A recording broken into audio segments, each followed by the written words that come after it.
Good morning, all. CamelbackTrading.org coming to you this Tuesday morning, July 6th, and we're looking at Window Traders market profile of SPY, IWM, triple Qs, and we start a new week, and the market right now kind of trading where we finished off on Friday, as SPY is trading just below its price pro, but above its single prints.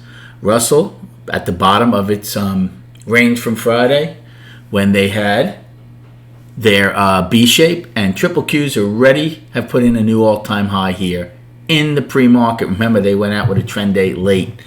Destinations for this morning. Right now, our pre-market high in SPY is 434.05, and then our weekly high and all-time high 434.10. So we're just off of that. For the downside, we still have the price probe. L's high right now, 433.67. The three sets of single prints that I gave you on Friday night. And then Friday's low, 431.33, and filling the gap at 430.60. So with a little under 75 minutes to go prior to the opening, game plan right now, if we are to open below the price probe, L's high, even though imbalance in value is the worst of your risk-reward trades, you can take a short or put play against that. If you get acceptance above L's high, I would be out, because then I would expect to go get Friday's, at least test Friday's all-time weekly high and the overnight high. If you can't get above it, I would expect to go down and possibly take out at least one set of single prints. Remember, this market has not had a liquidation break of any size for a minimum of 2 weeks now.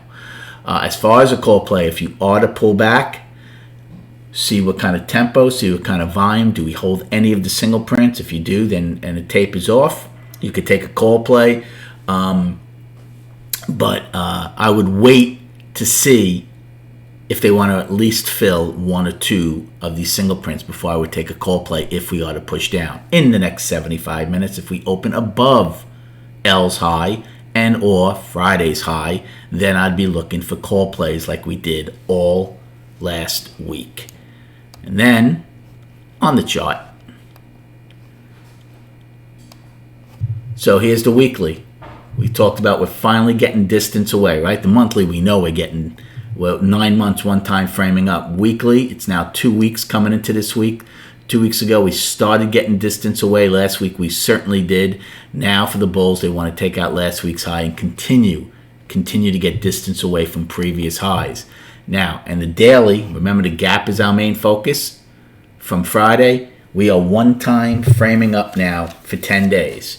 No doubt we're getting a little stretched, so you're always going to have to make sure you have stops in. Obviously you need stops on both sides of the market. But especially if at some point this market decides to do a liquidation break, just make sure you have stops in on the buy side. Good luck trading today. Have a great day, and we'll recap at 4 p.m.